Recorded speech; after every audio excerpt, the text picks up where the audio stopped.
faltan muchos, ¿no?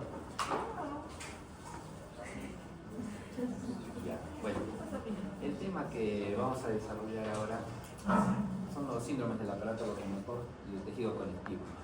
Básicamente nos vamos a enfocar en síndromes artrósicos y en la osteoporosis. Esto solamente vamos a ver así de una manera somera estos temas, porque después cuando ustedes ya hagan medicina 1, medicina 2, medicina 3, ya van a tocar a fondo lo que son las patologías más profundas. Bueno, dentro de los síndromes del aparato locomotor tenemos 4 principales: el síndrome artrítico, el síndrome artrósico, el síndrome tendinítico y el síndrome bursítico. Todos, bueno, debemos entender, ¿no? Una articulación es un conjunto de elementos. Interviene lo que es el cartílago, interviene lo que es las estructuras anexas, que son las bursas y los tendones. Ya poco a poco vamos a ir desarrollando cada uno de estos, ¿no? Por ejemplo, el síndrome artrítico. ¿Qué es artritis? Artritis es un proceso inflamatorio que sufre la articulación, ¿ya? Y este problema puede ser básicamente por 2 causas. Una, por causa infecciosa, ¿ya? Cuando se rompe la cubierta, la piel, ¿ya? Los gérmenes pueden ingresar por ahí e irse a la articulación, ¿ya? O por ejemplo, ¿no? Un paciente que le han hecho una artroscopía por cualquier problema, como ya se rompió la piel, por ahí es el medio de ingreso de las bacterias y van a causar un proceso infeccioso, ¿ya? Otras son las causas inflamatorias, ¿ya? Hay muchas enfermedades como el lupus eritematoso, como la artritis reumatoidea juvenil, que van a dar procesos inflamatorios de las articulaciones y nos van a hacer que presenten los pacientes un síndrome artrítico. ¿Y cómo se presenta este síndrome? Primero, su origen generalmente va a ser de manera brusca, ¿ya? Se va a presentar dolor y este dolor va a llegar a la inmovilización de la articulación, ¿ya? La articulación va comprometida. Como va a causar dolor al movimiento, la persona va a tender a poner quieta la articulación, o sea que no se mueva, ¿ya? Otro síndrome importante es el síndrome artrósico, ¿ya? ¿Qué cosa es artrosis? Artrosis es un proceso degenerativo que sufre la articulación, básicamente el cartílago, ¿ya? El cartílago se va a destruir, ¿ya? Por diferentes factores, ¿ya? Por ejemplo, un factor importante es la sobrecarga mecánica, el peso. En las personas que son obesas, los cartílagos de las rodillas van a sufrir demasiado.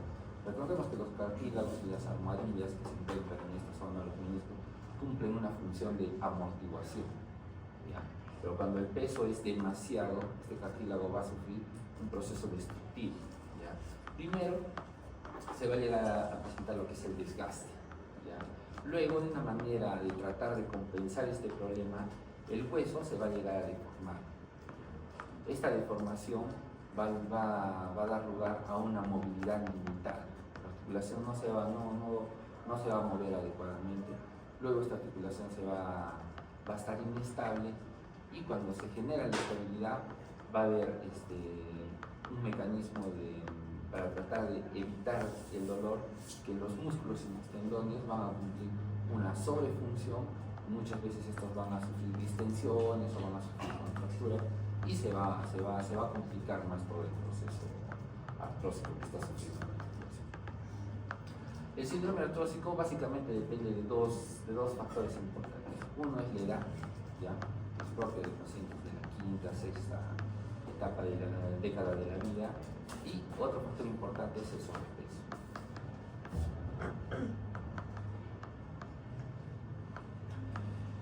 El síndrome tendinítico. ¿Qué cosa es un tendón? Un tendón es una estructura fibrosa que conecta el hueso con el músculo, ¿no? Y va a permitir la movilidad de la articulación. Por algún sobreesfuerzo o sobrecarga mecánica, los tendones pueden sufrir cierto grado de inflamación. Esta inflamación va a causar dolor, ¿ya? Algunas veces este proceso inflamatorio es tan intenso que hasta incluso el lugar de inserción del tendón en el hueso también se puede llegar a inflamar y se puede presentar lo que es la periostitiis. Y esta es una patología un poco de difícil tratamiento y de difícil manejo, puesto que el proceso inflamatorio del hueso es bastante doloroso y lo confina al paciente a que esté en constante reposo. Esa articulación no se va a poder mover adecuadamente. Básicamente el síndrome clínico depende de la edad del paciente, ¿ya? Porque recordemos que nosotros al momento del nacimiento tenemos un porcentaje de agua del 60-70% de agua corporal total, pero conforme va pasando la edad, este porcentaje de agua va disminuyendo y todos los tejidos van sufriendo este proceso. Ya con la edad hay cierto grado de deshidratación de todos los tejidos, lo cual va a llevar a fibrosis de los ligamentos, de los tendones y con un acortamiento natural. Entonces, cuando estas estructuras están acortadas, es mucho más fácil de que puedan sufrir un proceso inflamatorio cuando son sometidos a un sobreesfuerzo. El síndrome bursítico.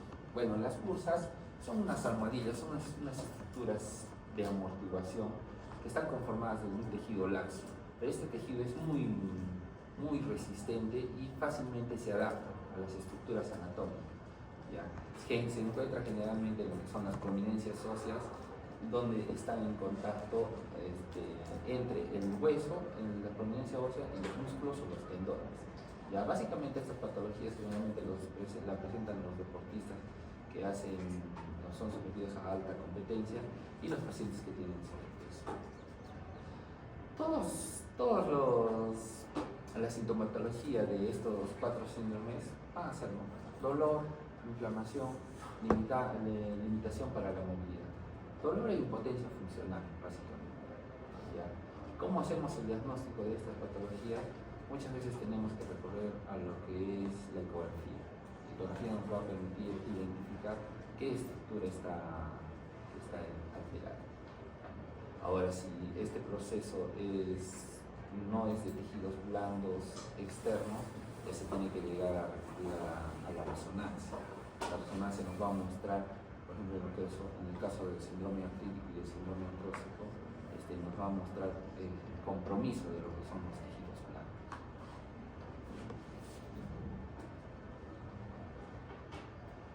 Bueno, y hablando así un poco más profundo de lo que es la artrosis, como hemos dicho, la artrosis es un proceso degenerativo que sufre el cartílago.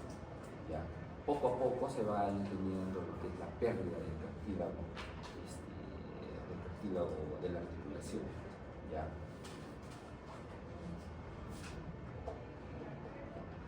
Acá miren, por ejemplo, esta es una articulación, un cartílago sano. ¿Ya? Poco a poco el cartílago, cuando es sometido a mucha presión, a mucho peso, a mucho desgaste, va a empezar a fracturarse. Se van a presentar fracturas, ¿ya? Erosiones. ¿Ya? Y ahí ya se va a presentar el dolor, se va a presentar cierta limitación del funcionamiento de la articulación. De manera compensatoria, el hueso empieza un proceso remodelativo cuando el cartílago está destrozado. Ya, para tratar de reforzar la articulación, el hueso primero se va a presentar un estado de esclerosis. Ya. Se van a formar unas trabéculas subcontrales y a la par también va a haber una hipertrofia del hueso para tratar de compensar el daño del cartílago, y estos son los osteofitos. ¿Ya? En una articulación bastante desgastada, vamos a ver que los osteofitos, como una manera de tratar de compensar el daño que ha sufrido el cartílago, a la larga también van a producir dolor. Este no es un proceso que se da en semanas, este es un proceso que se da en meses y en años, ¿no? Y bueno, lo que lo caracteriza a la artrosis es la rigidez matutina que se presenta. Esta rigidez más o menos dura entre 30 a 40 minutos, ¿no? Luego de eso la articulación ya va teniendo más movimiento y ya puede desarrollar su función normal. ¿Ya? La artrosis generalmente se presenta en la 5ª década de la vida, ¿ya? y va a depender mucho, como digo, de la actividad física del paciente y del sobrepeso. ¿Ya? Todos los síndromes que comprometen las articulaciones van a tener como factor principal y desencadenante el sobrepeso. ¿Ya? El sobrepeso hace que las articulaciones se dañen bastante. ¿Ya? ¿Cuáles son las causas? ¿No? Bueno, nosotros sabemos que hay células productoras de glucógeno, ¿no? Cuando estas células sufren un mal funcionamiento, no va a haber una adecuada síntesis de colágeno, y entonces las articulaciones van a ser mucho más propensas a destruirse. ¿Ya? Como les he dicho, en una primera etapa el cartílago se hace más delgado y se producen grietas. ¿Ya? Debajo de esas grietas se van a formar lo que son esas cavidades diminutas que empiezan a debilitar la médula del hueso. ¿Ya? Eso se llama esclerosis. Y luego en los bordes se van a llegar a formar los osteofitas. ¿Ya? Cualquier alteración de la fisiología o del movimiento de la articulación va a llegar al final a un desgaste de la articulación. ¿Ya? Ahora, algunas veces las lesiones traumáticas también, cuando son repetitivas, van a causar un proceso inflamatorio crónico, ¿no? Ustedes saben que en el proceso inflamatorio hay liberación de interleuquinas, ¿no? Algunas interleuquinas van a hacer que el cartílago se destruya y se vuelva a formar, porque es un balance, ¿no? Se va formando, se va destruyendo, pero este proceso inflamatorio a la larga, cuando se crea un desequilibrio muy grande, ya va a llegar a la destrucción total del cartílago.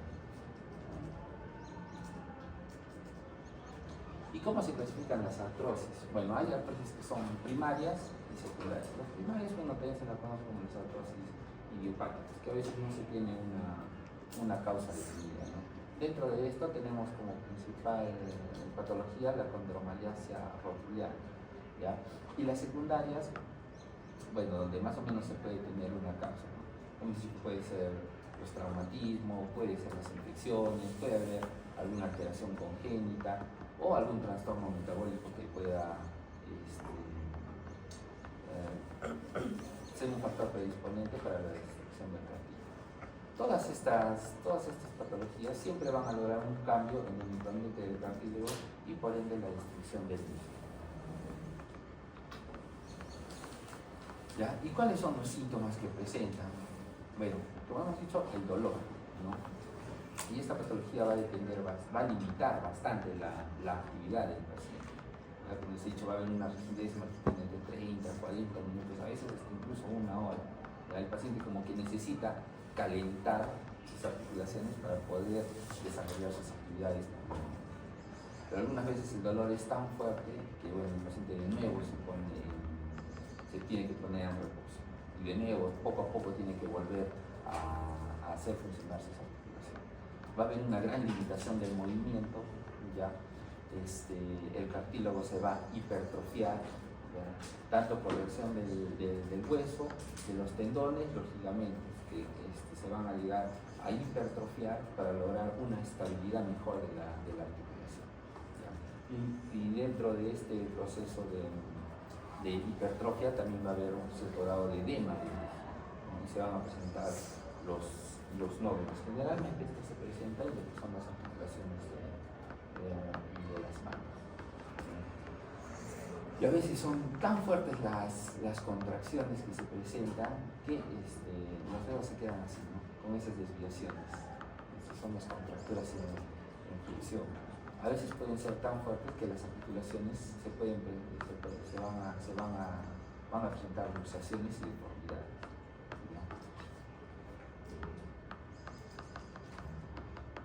¿Y cuáles son los sitios más frecuentes donde se presentan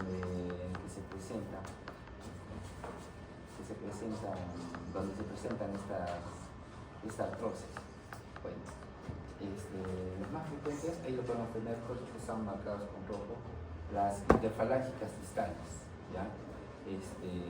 Siempre recuérdense los nódulos de Everden, que son las distales, y los nódulos de Bouchard, que son los proximales, ¿ya? Otro sitio importante también donde se presentan la artrosis es la carpometacarpiana del pulgar. Eso se conoce como risartrosis. Los discos intervertebrales, tanto lumbares como cervicales, también son un sitio frecuente de artrosis. La rodilla, la cadera y la primera articulación metatarso-falángica también están importantes. Acuérdense bien de esto porque a veces se preguntan. ¿Y cómo hacemos el diagnóstico de la artrosis? Bueno, la artrosis, como es un proceso degenerativo de bastante tiempo, siempre acá nos ayuda una radiografía. Una radiografía simple nos va a mostrar, ¿no?, que hay osteofitos, son estos crecimientos que se dan en los bordes del hueso, son los osteofitos. Va a haber estrechez del espacio interarticular, ¿ya? En un primer momento va a haber aumento de la densidad del hueso subcondral, pero luego va a haber un proceso de esclerosis, va a haber un proceso de remodelación y muchas veces, bueno, acá no se me bien, pero va a haber derrame articular.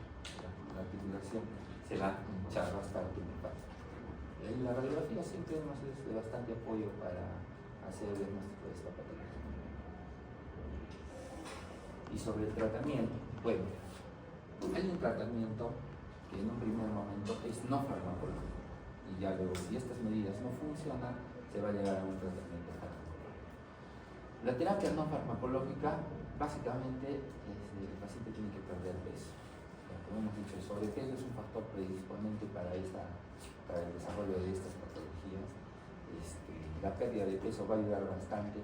Hay medidas de rehabilitación, apoyo, hay los dispositivos de soporte, los bastones, los andadores. Sí, uno que van a aliviar las molestias, pero la pérdida de peso siempre va a ser importante. Ahora, se tiene que fortalecer lo que son las estructuras musculares y los tendones, ¿no? Hay que hacer ejercicios de fuerza, ejercicios de flexibilidad y resistencia. Todas estas medidas no farmacológicas van a llegar a mejorar un poco los síntomas de la artrosis. Pero cuando esto no funciona, ya tenemos que recurrir a la terapia farmacológica. Y dentro de la terapia farmacológica, muchas son patologías de bastante tiempo, debemos cuidar al paciente, no le vamos a dar un calmante bastante fuerte. Debemos empezar siempre por los calmantes de potencia leve, ¿no?, baja. En primera instancia, el paracetamol. Entonces se le da el paracetamol, si con el paracetamol cede el dolor, el paciente empieza a sentirse bien, que continúe con el paracetamol y el tratamiento no farmacológico. Luego pasamos y podemos recurrir a los AINES. Ustedes que están haciendo farmacología, ¿no?, han visto que los AINES tienen su principal problema son los que son muy gastrolesivos, ¿no? Entonces siempre debemos asociarlo a un protector gástrico.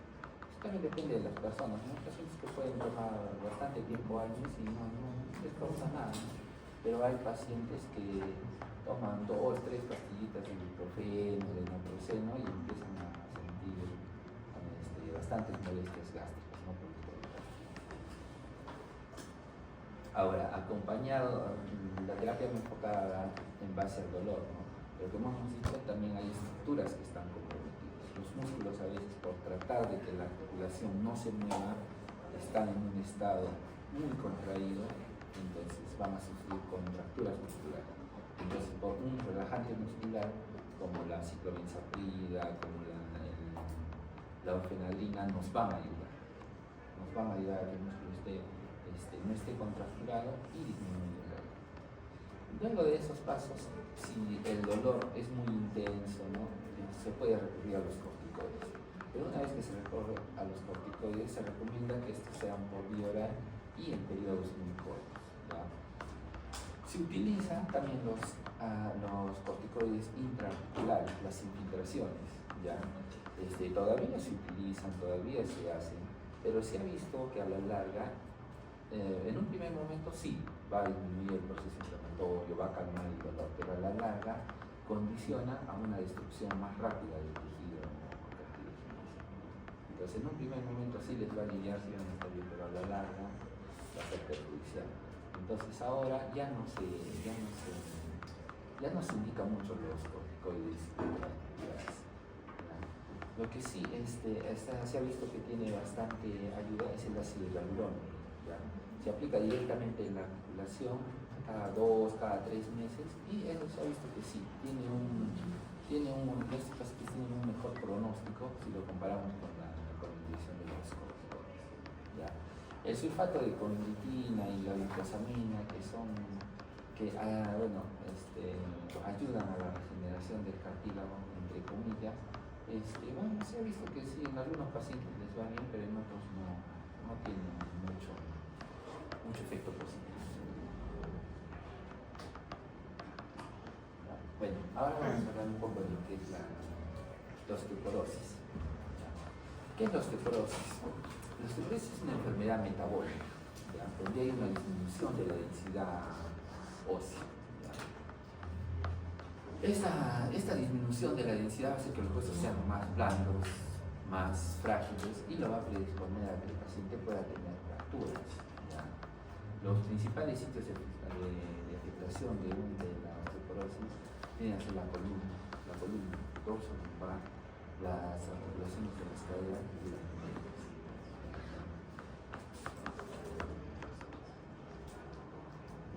Bueno, acá en lo que es la osteoporosis tenemos que recordar un poco nuestros conceptos de fisiología.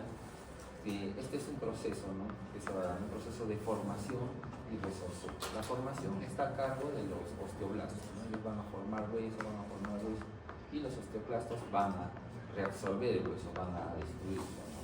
Entonces, tiene que haber un equilibrio. Mientras ese equilibrio se mantenga, no va a haber problema.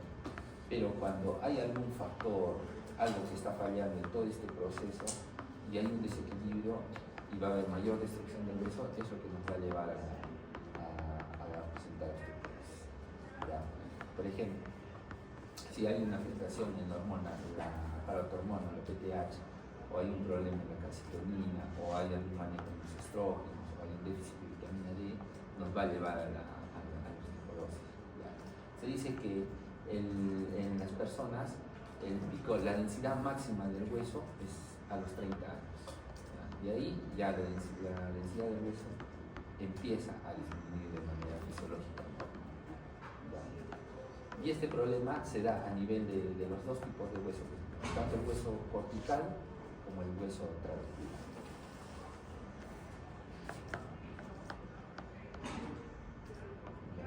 Bueno, como hemos dicho, va a hacer que el hueso sea más blando, sea más frágil y va a predisponer a fracturas. Y los sitios más frecuentes, las muñecas, la columna dorso lumbar y la articulación de la cadera. ¿Y cómo clasificamos la osteoporosis? Bueno, hay osteoporosis primaria, ¿no?, que no se sabe la causa, afecta al 95% de las mujeres y 80% de los hombres. Las osteoporosis idiopáticas, que generalmente son en los niños y en los adolescentes, y se deben generalmente a algún tipo de disfunción gonadal sin una causa secundaria aparente. Y bueno, lo más importante, las osteoporosis secundarias. ¿Qué factores condicionan a que se presente osteoporosis? Por ejemplo, la edad, ¿no? Como hemos dicho, el pico máximo de la densidad ósea es a los 30 años. Ya de ahí 40, 50, 60, 70 años de por sí, los huesos van a estar debilitados. Hay ciertas enfermedades como el mieloma múltiple, donde hay pérdida de calcio, que también nos va a llevar a la osteoporosis. Hay los fármacos, por ejemplo, los glucocorticoides o los corticoides, el uso en tiempos bastante prolongados va a llevar a la osteoporosis. Generalmente los glucocorticoides los utilizan los pacientes que están en el poco. Ahora que hay bastante fumador, bastantes personas que vapean, claro, cuando sean jóvenes normal, pero cuando estén ya abuelitos y necesiten terapia con corticoides van a agradar su proceso normal de desmineralización.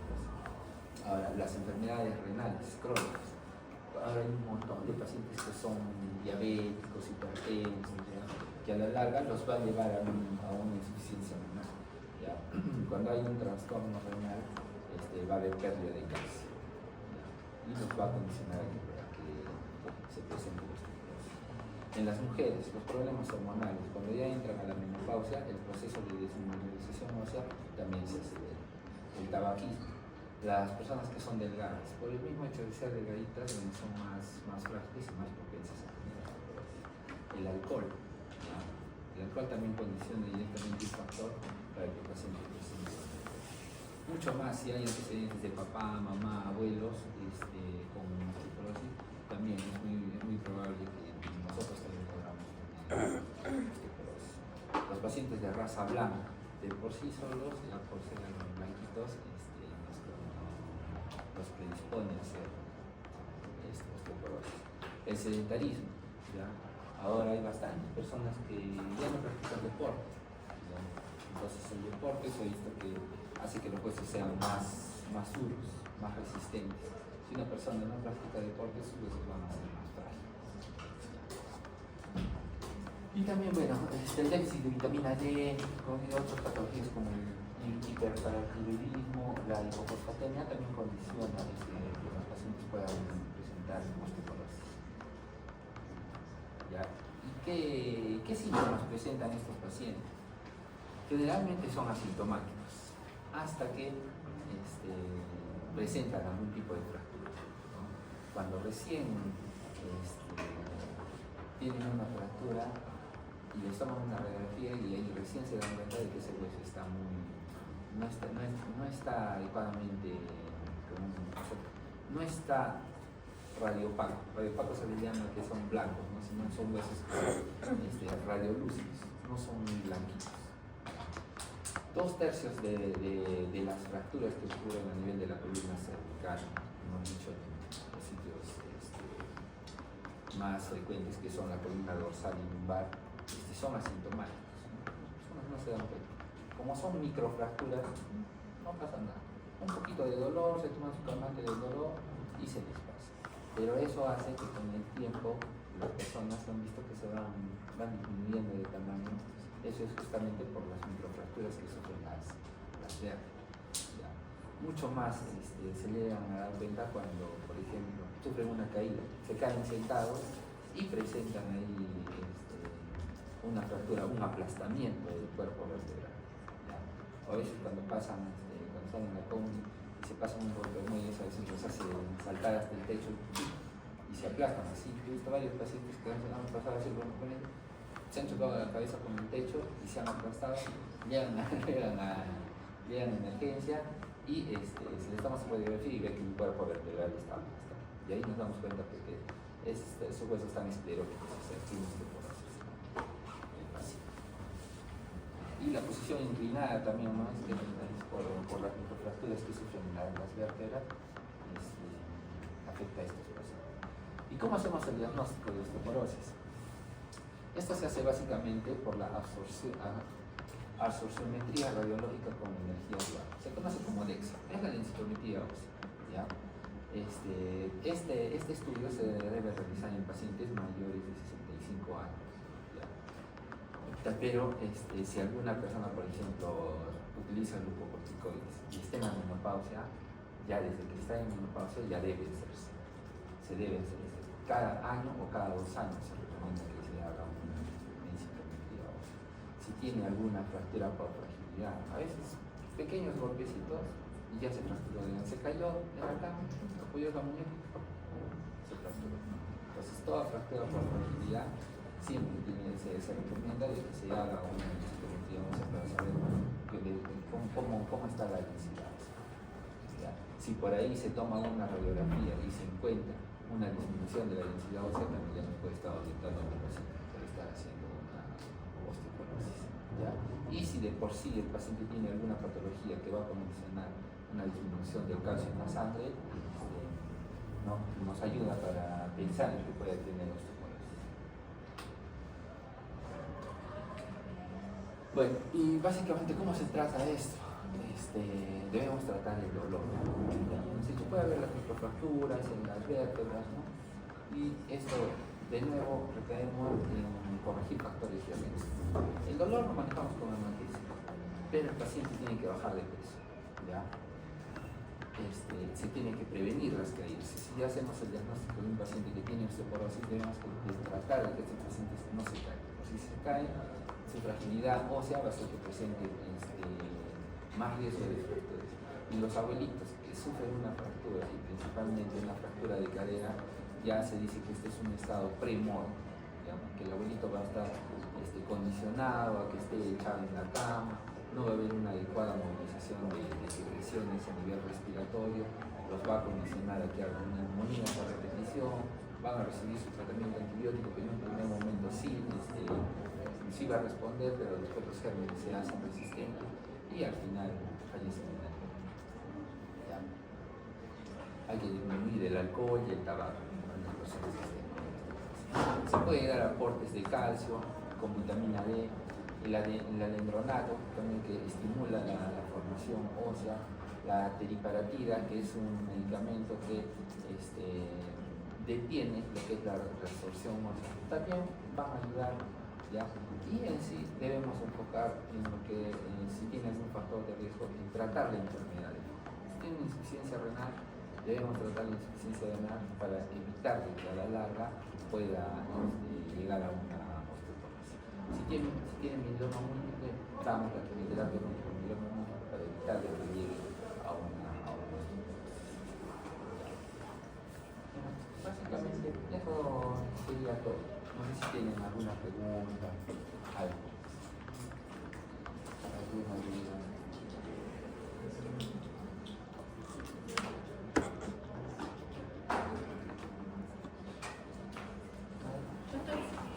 ¿Cuál sería la diferencia entre artritis y artrosis? ¿El tamaño de...? La artritis es un proceso, como he dicho, de inicio agudo, ¿no? O sea, tú por un trauma o por una herida que sufres cerca de la articulación, en 2 o 3 días se te inflama la articulación, ¿no? Está roja, está caliente, está con dolor, tiene limitación funcional. La articulación se nota roja. Las personas que se golpean empiezan a tener una dolor. Se puede dar a cualquier nivel de la vida. A cualquier nivel. En cambio, la artrosis es un proceso crónico que dura semanas, meses. Y se distingue la artritis es un proceso inflamatorio agudo. La artrosis es un proceso crónico.